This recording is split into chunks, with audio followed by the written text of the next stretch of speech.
welcome to the brand new 5-star Sofitel Hotel on Darling Harbour, where you will witness an unprecedented event where hotelier and philanthropist Jerry Schwartz is donating the entire hotel to charity for the night.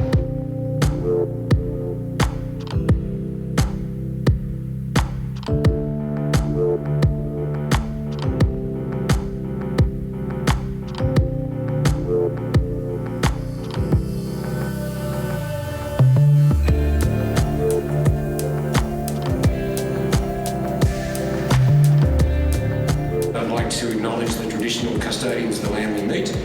Upon today, the Gadigal and the Wongal people of the Eora Nation. I'd also like to pay my respects to the elders, both past and present, and also any Aboriginal and Torres Strait Island people in the room this evening.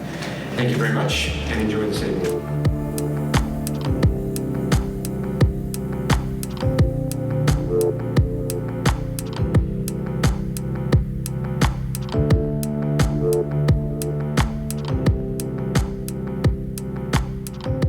Hello, Jerry. Hi. You're a surgeon. I am. You own both the Sydney Brewery and Lovedale. Correct. 12 hotels, including the brand new Sofitel on Darling Harbour. Correct. You're an incredible humanitarian, helping children, homeless, especially the CEO Sleep Out, as well as Matthew Talbot Homeless Services. Thank you. The Schwartz Foundation also helps in the dental arena as a tribute to your father, who was a dentist. Correct. You support medical research as well, stem cell, stroke study. You're a husband, Correct. a father. Is there anything that you can't do? There's plenty I can't do. Plenty. Which one of those would you say is most important to you? It's a combination of everything. I can't say anything's more important. I think being a father's the most satisfying, but they're all important.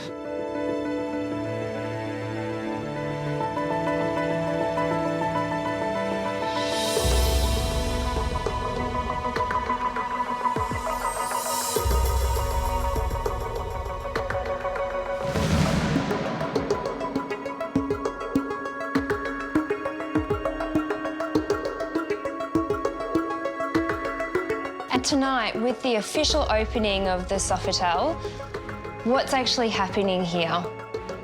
It's really exciting. Initially, when we thought about how we're going to open the Sofitel, the idea of course, was proposed of having a big, flamboyant, hedonistic party. The thought came to me that, first of all, that's been done before, so you're not going to better having a hedonistic party. And the second thought was a better way to reach far more people is to have a charity event. So that's how the idea arose, that instead of having a big party, let's use the money but put it into a charity event. Then Simon McGrath, the COO of Accor, expanded upon this, and he said, why not give a different floor to a different charity? And there's 28 floors in the hotel, so that would mean that 28 charities would be involved, not just one charity, but 28 charities.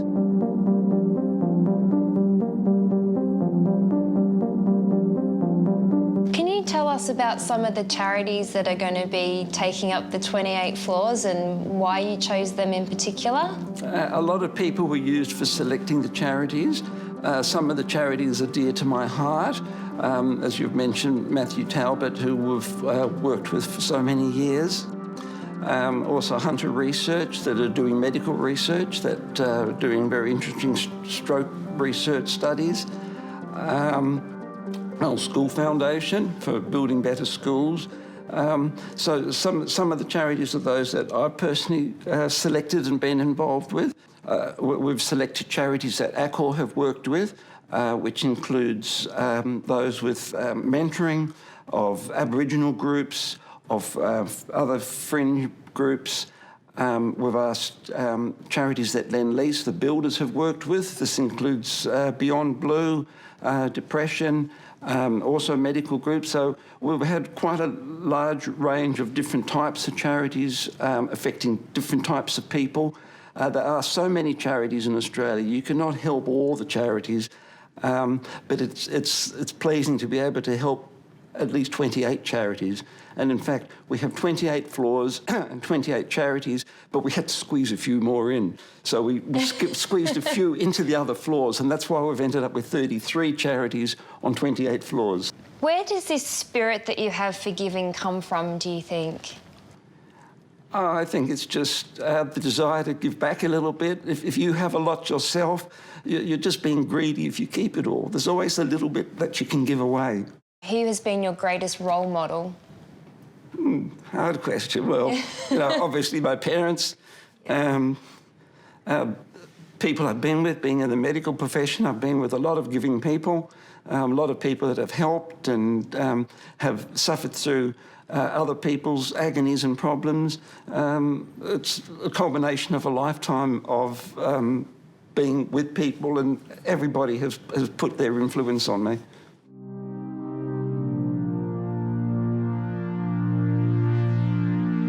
We're sitting in the Bella Eve suite at the moment. Did you want to tell us a little bit about how you named this room? Absolutely. It's hard to spell because it's the name of a town, of a suburb of a town in Hobart. And interestingly enough, the two parts of the name, Bella and Eve, are the names of my parents. So many years ago, after my parents had both passed away, we decided in Victoria Hotel in Melbourne to, what are we going to name the suite there? And the rooms division manager, who'd known my father for 10 years, came up with the suggestion of why not Bella and Eve, which is the combination of both of their names. When you look out into the crowd tonight and you see those 33 charities that you're a part of helping, how will that make you feel? It'll really touch me, and as I will say to the CEOs and ambassadors of these 33 charities, it's something that I want to give back to them, and I want to give them the pleasure of having a night filled with good entertainment, good food, and to be the first at a new venue, because they too have done so much, and some of them go unrecognised for all the work that they do, and they too need to be given something back to them as appreciation for what they have done.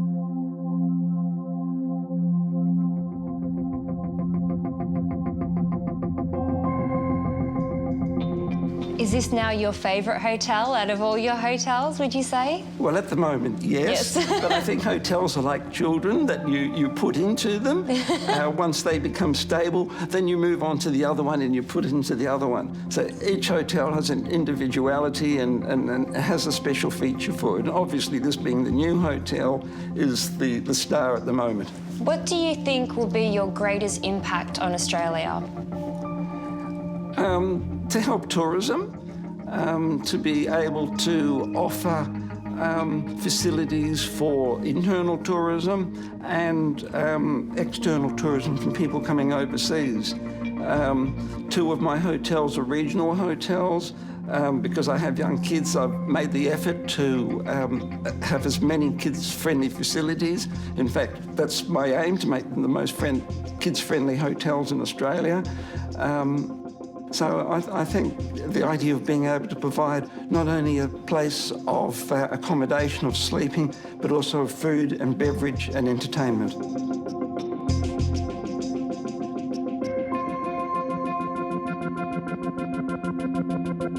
Is this the first time you've worked with Jerry?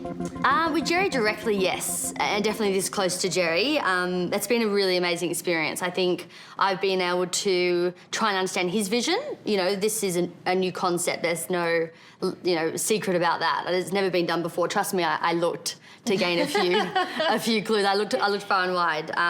But yeah, so close to Jerry this whole entire time, which has been great. How did you feel when Jerry said to you, I'm going to give the hotel away for the night? I think probably a common reaction was some of these ones. What an amazing concept, and how can we do it? Was probably the thing. You know, Accor Hotels has a community of charities that we're very much engaged with. We don't align with them, you know, for the sake of PR media. We're heavily engaged in them. So for us, this aligned with us and what we would traditionally do with other owners. In saying that, there's not a whole lot of owners like Jerry. I think the part I've loved about Jerry the most is how if I get excited on a project, he's really excited. I was saying to you before, he doesn't forget anything. So I couldn't pull wool over his eyes at all. Everything was very transparent. There'd be moments where, because, you know, at the end of the day, this is an amazing idea, but most people wouldn't think to do this.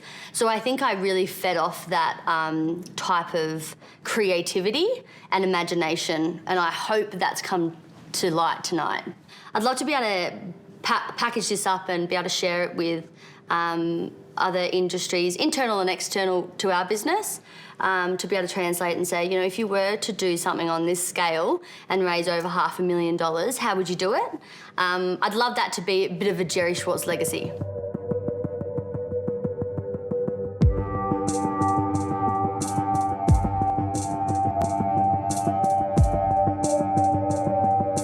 But I wanted to be here because this is such a significant day for this beautiful global city and our state. The first time that we've seen a new luxury 5-star hotel opened in this city since before the Sydney Olympics. 1999 was the last time we saw a brand new hotel of this standard opening in Sydney, which is amazing when you think about the enormous amount of growth, particularly in the tourism sector, in the visitor economy that we've been seeing. So I want to congratulate everyone that's involved in this development, to acknowledge Jerry and Simon for their passion, for their hard work for this development. I'm very pleased as the State's Tourism Minister to have another wonderful offering as we try and attract more people internationally and domestically to Sydney.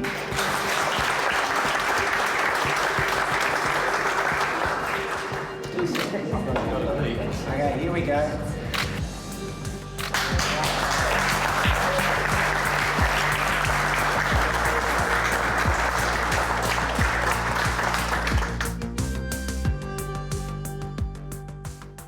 I'm the director of food and beverage, so basically I overlook all the food and beverage, restaurants, bar, club inside the Sofitel Sydney Darling Harbour. It's something really nice happening for Sydney after 17 years, the last Olympics, having an hotel built from scratch, and we can tell that there is this attention to detail. As soon as you open the door, you really enter in a luxury world. Something that I have barely seen apart maybe like Dubai or this kind of countries. So yeah, it's definitely putting the bar really high for the Sydney market and Australian market in general. Actually, Sofitel Sydney is linked to Sofitel Marseille. All Sofitel in the world are linked to a city. And why Marseille? Because Marseille got an old port which is a bit similar to the Darling Harbour. They have a very strong connection with the Mediterranean Sea, while in Sydney they have a strong connection with the ocean. And it's a way of life. So we really wanted to bring all these aspects into the Sydney, Sofitel Sydney Darling Harbour.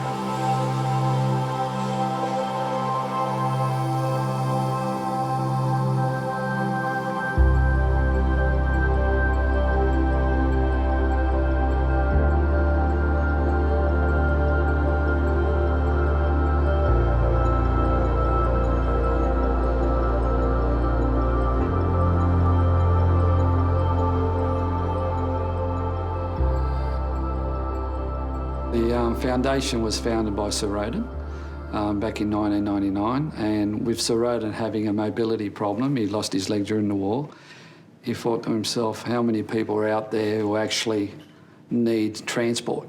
So that's how it was all sort of started. And we've gone from humble beginnings of 90-odd trips a year to over 10,000. So those people there, we transport people who are older, frail, even younger people who really have no one else to turn to. And that's what Sir Roden's mantra was all about when he was alive. Well, our volunteers that really make it all work for us, and they're the ones that need to be really acknowledged and congratulated. For Jerry to put on a night like tonight and give us the opportunity of fundraising, is a fantastic opportunity for us. And we're very, as I mentioned before, very happy to be here and be part of a fantastic initiative by Jerry. He's a very generous man, and as I said, we're very happy to be here.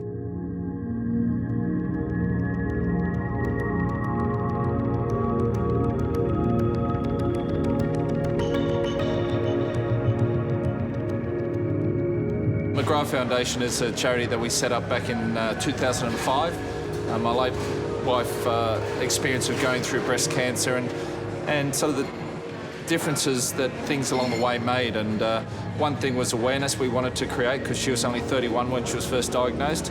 And when she had the recurrence, there was a breast care nurse there to, for every step of the way, and the difference that made in our lives, but especially Jane's, was incredible. So we relaunched as a McGrath Foundation in 2005 with two very clear objectives. One was to raise awareness of breast cancer, especially in younger women, and the other one was to raise funds to place breast care nurses in communities right across Australia. So the support's been amazing, and here today because Sofitel and their very kind donation or generosity with the rooms, and we've raised quite a bit of money, so very happy. The awareness that is now out there around breast cancer, are we seeing figures drop, or is it still on the rise?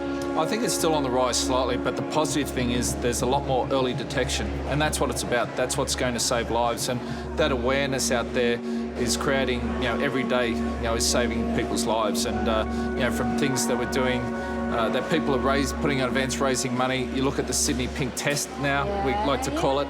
It's a 10th year coming up, and to see everyone awash in pink there and both teams coming out and support it is something quite amazing. There's a lot of charities, a lot of foundations involved in finding a cure, and if they found a cure tomorrow, I'd be the happiest person in the world. It probably means our foundation's a little bit null and void, but that would be perfect. So we're more about support and awareness. Yeah. Blows me away that people will give up their time, donate things in support of something that's very close to my heart. So the fact that Jerry's given the hotel for a night, it's allowed us to auction off rooms, to use it as incentives to get people involved in some of our major events like Pink Stumps Day, also some prizes, and also for some of our patients that our nurses are dealing with, give them a little bit of a break to come in for a night. So we've used it for a number of things. I think we've raised a little bit over $40,000, which is brilliant. So very, very proud and very happy.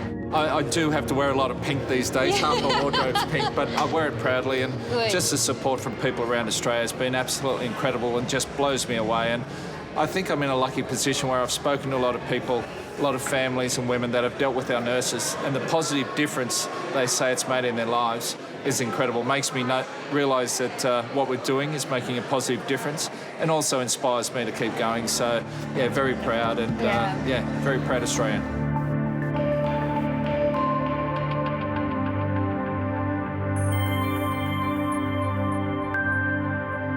My role is Chief Operating Officer for Accor Hotels throughout the Pacific region. We've got 250 hotels and 12,000 employees, so it's a great opportunity and a good role to have when tourism is leading the way at the moment. The event tonight is the culmination of many years of hard work in bringing together many people to build and open this hotel. It's a 590-room hotel. It's a Sofitel.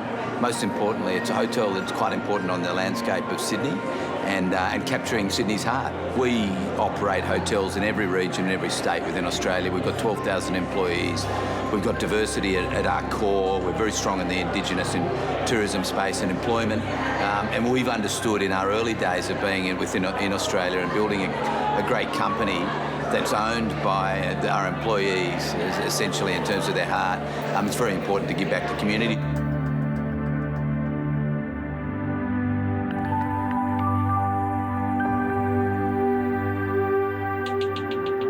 Accor Hotels, as a company, we've always made sure that we've given back to community. It's been the foundation of our growth. And each year we operate a Race to Survive concept where many employees come together under that banner of Race to Survive. It's our flagship fundraising platform where we can give back to our foundation. Jerry personally has been involved in Race to Survive, not only again in giving money, but in running, walking, cycling, kayaking. He's always there in a very humble way to take his role and participate with people. In terms of this hotel, Sofitel Sydney Darling Harbour, it certainly has captured the heart of Sydney, and so it should. It's the first hotel that's been built at the luxury space and largest hotel that's been built over the last 15 years. It's been carefully crafted and put together. And whilst the physical nature of this hotel is dominant on the Sydney skyline, what's going to be more dominant is the heart that this hotel has and the way it captures the emotions and the emotional connection with each and every customer. And you tonight lay a very good foundation to support that. To Jerry and Debbie Schwartz, we're just so proud of what you've done. You're amazing people in terms of your honesty and genuine approach to what you do. It's an absolute pleasure.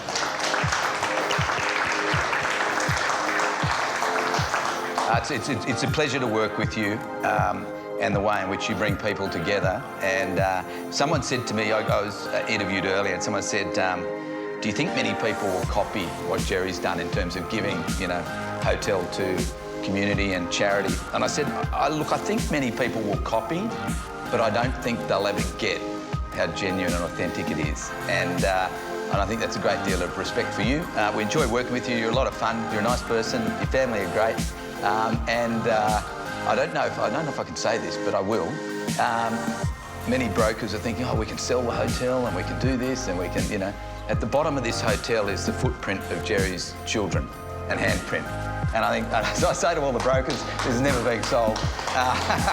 But it's probably the simplest way that I can share with you how important family is to Jerry, and we're all lucky to be part of your family. Thanks.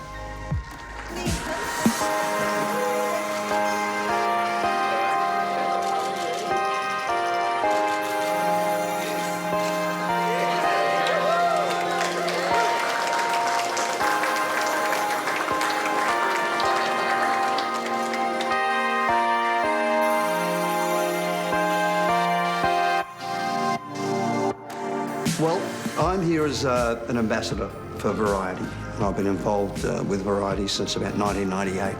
Yeah, it's a wonderful charity. They keep their costs way down, and that's why I'm involved. And also, they're known as the entertainers charity. They get involved in just about everything, but especially the kids who don't qualify for government programs. So, Variety's there to basically catch the ones that fall through the gaps. And there's an awful lot of them. And I think particularly we do it away from the big cities. And we also do it in the cities, but we manage to get away and get out into the far-flung areas of this huge country of ours. And that's when it really makes a big difference. I mean, I've never heard of anybody doing anything like this before. It's wonderfully innovative, and it just shows you that there is a heart out there when it comes to corporates, because a lot of them don't show a lot of heart. So it's lovely and refreshing to see Jerry do what he's done.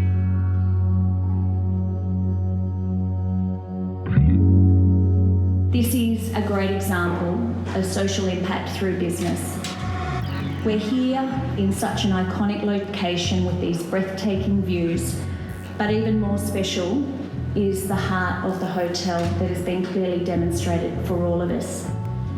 On behalf of the 33 charities gathered here today, our congratulations goes out to the entire team, but our sincere thanks for being involved in such an amazing and worthwhile event, a clear demonstration about a commitment to all the communities that we serve, and we thank you for that.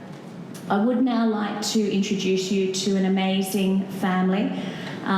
We have lovely Bethan and Jonathan, as well as Avi, who is here. We first started staying there about a year ago, when Aviana was 3 months old. We moved from Darwin to Sydney for her treatment at Sydney Children's Hospital, and we were homeless, so we found out about them and stayed there for, I believe, 77 nights the first time, so over Christmas and New Year, for nearly 3 months. And now we return to Sydney every 3 months and stay there for about 2 or 3 weeks each time for her treatment. So Avi was at 3 months diagnosed with spinal muscular atrophy 1. There are 4 different types of SMA, but Avi is diagnosed with the most severe, which is 1. Children of this age are typically not seeing their first birthday, and beyond that, second is even rarer, and third is even rarer again.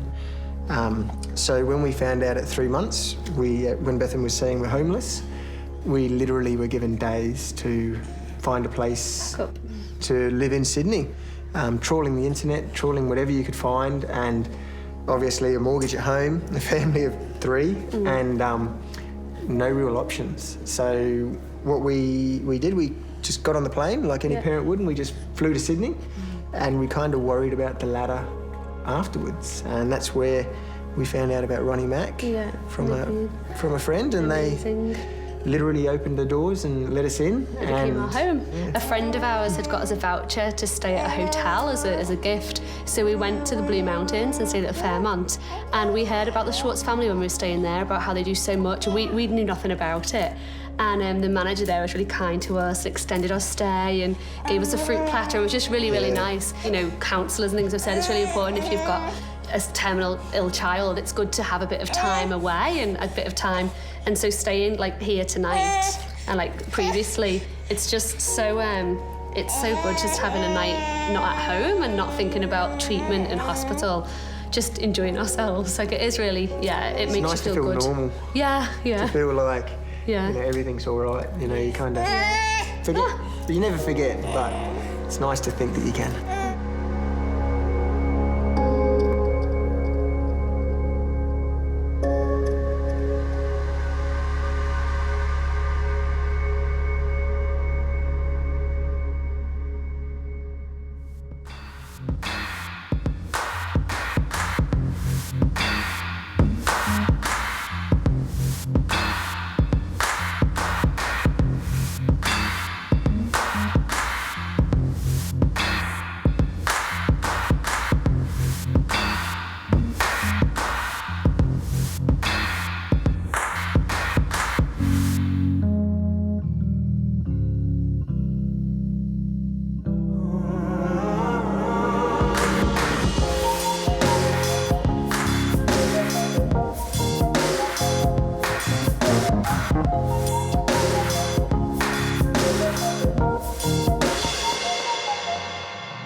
It is this close that the hotel was going to be owned by a Korean consortium and was going to be a Marriott hotel.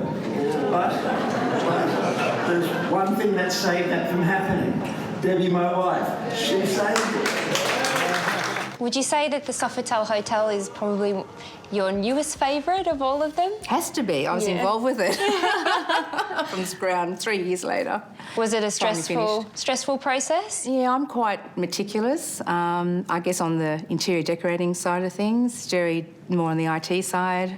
But for me, I love things to match, and so the interior decorating was really important for me, so I had a big role in that. So you're responsible for what we're seeing around us? A lot of it, yes. It's amazing. Where does that come from? Have you got an interior decorating background? Yes, and also a real estate background.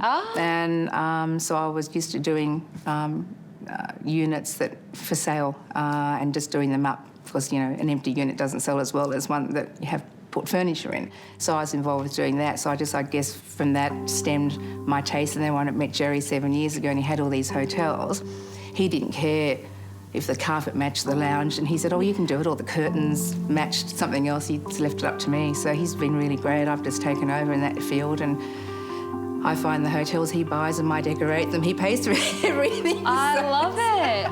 He's quite unusual. He's always thinking of everyone else, never thinks of himself. He's always giving to everyone, and he never expects anything back. That's one thing I've always said to him, you're always giving and giving and giving. And he said, well, I can afford to give and I want to give, and that's just the way I am. Yeah. Well, it's interesting, this hotel, when it came up, I actually introduced him via a friend to the site, and everybody except Jerry and his internal accountant and myself said, don't do it, don't. And I said, Jerry, it's a no-brainer. It's Darling Harbour. Let's do it. So we found a way. So that was in the beginning. That was in the very beginning, in the first month or 2 months. And then once we got it, then everyone said, OK, you've done it. OK, you did well. But yeah, everyone told us, Yeah. So we can actually thank you for this in the night and okay. Thank you, Debbie. It's all right, you're welcome. Nobody really could believe that I could have done this project. And I say we, because I thank Debbie that she was there, she pushed me, and of course we can do it. And, you know, amazingly, for a private family, here we are now. I've got to say too, the other major support was Simon. I thank you, Simon. And he gave advice and from his heart, and also gave the support of Accor, with whom we've had a great relationship, and, you know, having 7 hotels out of 12 with Accor must say something. So, well, back to Debbie. She's a little bit shy to talk, so I said, "You want to talk?" She said, "No." But I want to share something with you that actually she doesn't know, so don't listen. Particular affinity to technology. So a few of you may have noticed a robot walking around the reception when you came in. And we were at a show in China, and we decided to buy this robot and put it there. If you listen to what it says bonjour, French hotel, ni hao, Chinese robot. It says, "My name is Debbie, welcome to our hotel."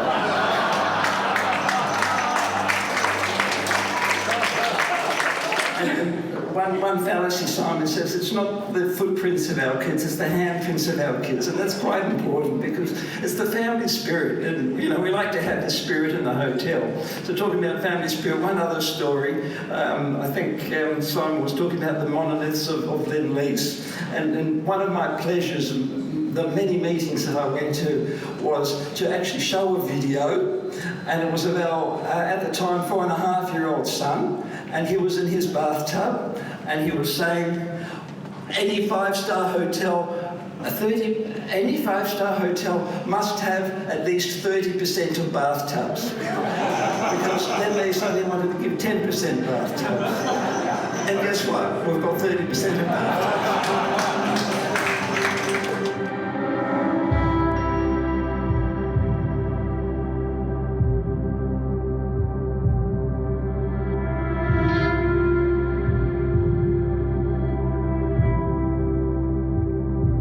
Last night at 6:30 I got a call, and we had a 7-day-old baby in East Timor who was dying. And they called me because I looked after the travel arrangements, and there was a flight out of Dili 45 minutes later, and we got the child on that flight, and she's now in Darwin Hospital and being treated, and we'll have an operation on Saturday. So she will be able to return to Dili and have a normal life thanks to the work that ROMAC does. We have a lot of Rotarian volunteers who provide all the support work, meeting and greeting at airports, driving to hospitals, sitting with mums while the kids are having their operations, etc. So it's a great collaborative effort. Having a floor here in ROMAC's name and 15 rooms available for us to raffle off, and that's what we did. We raffled them off through 15 Rotary clubs in the Sydney, Canberra, Newcastle, Orange, Wollongong areas. And they're 15 clubs that have been very supportive of ROMAC. They raffled them off, and we made $2,000 from every club, so we made $30,000. And on average, that's about what it costs us to treat a child. So it's quite significant that we've raised $30,000. We've saved the life of another child. You really have. Just from this event tonight, exactly. Another child will live. Yes, that's exactly right.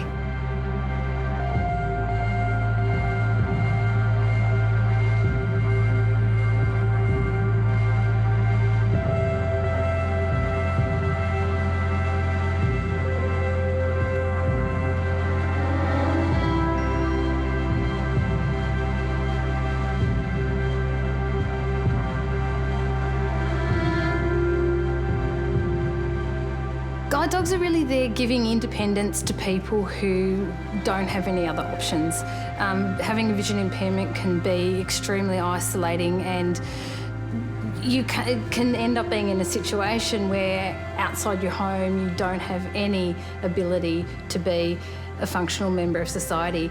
And whether it be providing someone with a cane and training, or providing someone with a gorgeous guide dog like my girl Queenie here, it gives me the ability to function like anybody else in the community. I work, I take my kids to school, I can go and do everything that any other person with a family is able to do. It's absolutely life-changing. Totally, and it's not only life-changing, it gives you so much confidence, and it gives you the ability to just, I suppose, leave those stereotypes of being somebody who's disabled behind and going, you know, if I've got the right attitude, I can do anything I set my mind to. And once again, like all the big charities here, you know, it's not government funded, less than 2% government funding. It's off the generosity of the general public and amazing people who are here tonight. And each guide dog costs about $50,000 to breed, raise and train and place with someone like myself. And it's just phenomenal. And I always say, if someone comes up to us and says anything like they'd like to meet the dog, I always take the time, because that could have been someone who has supported Guide Dog Association and has made me independent. And I'm truly forever grateful. I don't have any vision anymore. I've lost my sight really gradually. I've got an extremely rare genetic condition, which we've only just discovered in the last few years. The biggest problem with that is that I've given it to my 3 gorgeous children. Unfortunately, we're in a scenario that we've only found 3 other people in the world with it. We're extraordinarily lucky because we've got so many aspects in Australia that support us. We've got guide dogs supporting us to be people with vision impairments, but we've also been extremely lucky with our medical system, and we have got an amazing geneticist working on a treatment for our children. And if we're really, really lucky and we keep working hard, that's David and my sideline outside of guide dogs, but we're working on developing, taking this treatment to the stage where they're going to implement it. There are other teams working on other research strategies that have spent $60 million, $100 million on, and they have not had anywhere near the outcomes that our team have had. So, you know, I feel the universe has spoken. This is going to happen. It's just a matter of when, and it's our job to bring the deadline forward. You know, we just need to make it happen sooner, and that's our mission.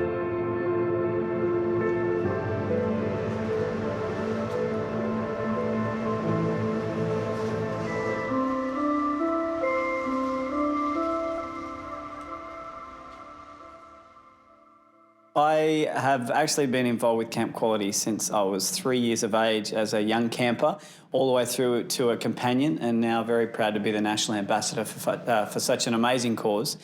Camp Quality is an organisation that helps young kids and their families dealing with cancer. It gives these kids an opportunity to feel normal, something that we as kids going through this horrible disease don't get a chance to feel. We get a chance to go away on special camps, not only by ourselves, but with our families, and it instills optimism, resilience, courage, hope. It's an organisation that without a doubt has saved my life and my family's life, and without them, there's no way in the world I'd be here sharing my story with you tonight. Would you mind telling us a little bit about your background, your story? Yeah, I was diagnosed with an incurable cancer of the central nervous system called neuroblastoma stage 4 when I was 11 months old. I was told by the doctors to go home and die. They said that I only had a few months to live, to enjoy those few months with my family. But like everybody in the world, we all have choices. And the choice that my mum made was to ask one question. And that was to the doctors, I don't want to know what the chances are of my son dying is. I want to understand what the chances are of my son surviving is. So the doctor gave me a 96% death rate and said, go home. But like everybody, my mum chose to look at my life not being 96% empty, but she chose to look at my life being 4% full. I started chemo on my first birthday. My chemo cycle was 9 days on, 3 days off. 9 days on, 3 days off, not for weeks, not for months, but for years. I was on that same cycle until my 4th birthday, when a doctor came in and said, unfortunately, the tumour had built a resistance and it had taken over half of my body. I needed to go into surgery. I went into surgery, and the doctors came out and said to my mum that they were terribly sorry, that they didn't get it all, and there was now nothing that they could do. My father and my 3 older sisters were flown from Coffs Harbour down to Sydney to say goodbye to their little boy and their brother. But we were very fortunate the next day to have a doctor from America come in. He was trying a test drug that he was going to trial on 25 kids around the world, and I was very lucky to be number 25. But unfortunately, that drug was not a great success for all the other people that were on it. Within 24 hours, we were all transferred from the oncology ward to the burns unit. The after effects were so bad that we were completely covered from head to toe in blisters. What they would do is they would wrap us up in bandages, and they would lie us in baths full of ice, trying to prevent our brains from frying. And sadly, within 90 days, 24 out of those 25 kids didn't make it. So now when I am privileged to travel the world and share my story with people, I say to people that I'm one of the lucky ones, and it's not because I'm still alive, it's because I wasn't my mum. You know, the courage and the strength that she had instilled in me going through those times of pain and hardship is something that I will never ever forget. And I feel so privileged to hopefully leave a legacy and continue to share the story of these 24 kids that were remarkable in giving me a chance to live the life that I get to live. And now to not only be able to continually be involved with Camp Quality, but to be the national ambassador and share my story with the world and be able to give back to an organisation that has saved my life is without a doubt such a great gift, because I think that success in life is not about the amount of money we earn, it's not about how big the house is, it's really about how big the heart is. And that's why tonight is such a special event, to see so many people come together and give of their time passionately to serve and make a difference in other people's lives. I was diagnosed last year with some more tumours in my throat, and that was without a doubt the scariest time in my life, because I had to listen for the first time. And they told me to go home and do a video to my wife and my family to say goodbye. And I remember when they said, Michael, you need to slow down, your tomorrows aren't guaranteed, that I realised that time in my life, that's one thing that everyone on this planet has in common, because no one's guaranteed tomorrow. And I've realised, and even hearing Jerry speak tonight, it is not about the amount of days that we live on this earth that determine the quality of life that we get to live. It's all about what we fit into those days that allows us to live a remarkable life. And to what I shared with you earlier, I wrote that book last year to leave a legacy to provide and support my wife, because I wasn't going to make it. And then when I got through that surgery last year, now we donate all the profits of that book to other people, to different charities around this great country. And like Jerry, you know, we get out of bed every day and we want to strive to serve other people and make a difference in their lives. And it's a great privilege to be here.